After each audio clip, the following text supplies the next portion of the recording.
Are they runaways or are they missing? Kaileigh Catalano and Vincent Abolafia, both just 15 years old, disappeared together on Thursday afternoon, supposedly on their way to New York City on the Long Island Railway.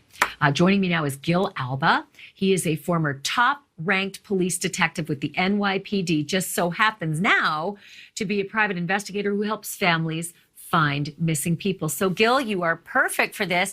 You heard what the parents of these two kids said in the segment right beforehand. Apparently, the news that's being made is that they took the $1,200 out of Kaileigh's mom's safe, and that there was a confirmed sighting of them in Bubba Gump Shrimp. That's in Times Square. It's a pretty touristy area, very, very populated. So it does sound like there's no foul play here. Even the stepdad felt that way. But they're still 15 years old. Shouldn't the full force of the law be trying to find these kids 4 days now in the city of Manhattan?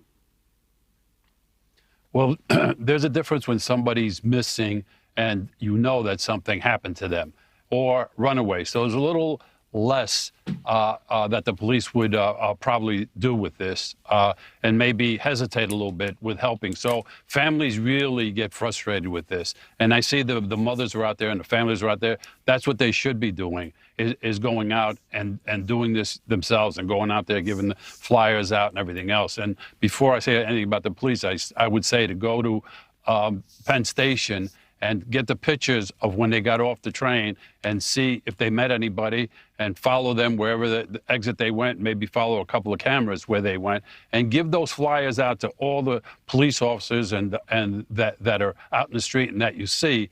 And they're doing everything that they could, and they got an investigator helping them out, which is great. So you do get frustrated with the police. They're looking for tips, and I'm going to just tell you how this tip is going to come in. Somebody's going to see them someplace, call the police, and the police are just going to hold them and call the parents and say, listen, we have your kids. So that either that or they're going to call the parents up. I don't really think it's going to be that much longer, even if it's a few more days. And I don't really see them being in any danger at this particular point.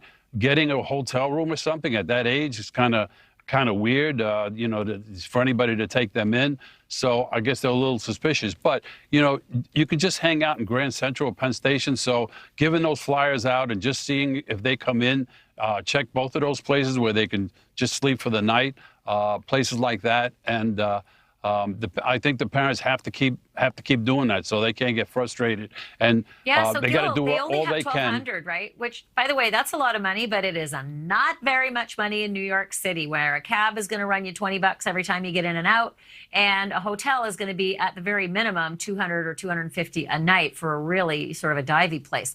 So if they are sleeping, say, on the floor of Grand Central or Penn Station, or some of the subway stations, the police patrol those regularly, right? And I would assume, since there's two 15-year-olds on the loose for 4 days, there's an APB that all cops know, oh, there's two teenagers. They're probably those two from Long Island. Or am I wrong? I don't know about all cops knowing that at this particular time. That's why you give those flyers out to everybody. But you're right about being in Penn Station for those two sitting there.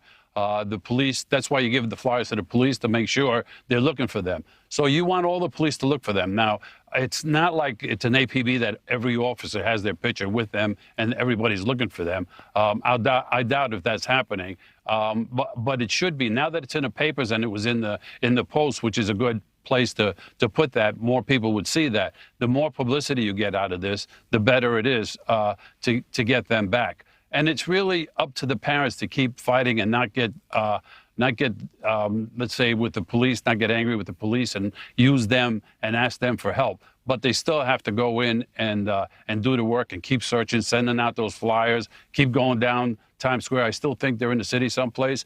And, I think they're going to come back safe. So, that's a good thing. Praying for the family. I know they want them to come back safe. I know they love their kids. So I hope they do. And I'm pretty sure they're going to come back safe. I don't say that for all the other cases I work with, because then they're really not runaways. They're missing with something drastically happened to them. So, really, I give credit to the family for going out there and not quitting. Boy, are they ever. Okay, let's just put their pictures up again. And I just want to remind people that if you spot these two, 911, no matter where you are, and also 1-800-THE-LOST, 1-800-THE-LOST. Kaileigh and Vincent are 15 years old. They're not big. I mean, they're, like between 5 and 5'5". They're not big kids. They're young. They're small. They're 15 years old. They're still children, and their parents want them back very much. Gil Alba, thank you so much. Appreciate it. Appreciate you being with us. Yeah, good luck with everybody. I think it's going to come out. Thanks. I think it's going to go out good for the family. Yeah. So thank you. Thank you for watching. Click the red subscribe button below so you can get more of NewsNation's fact-driven, unbiased coverage.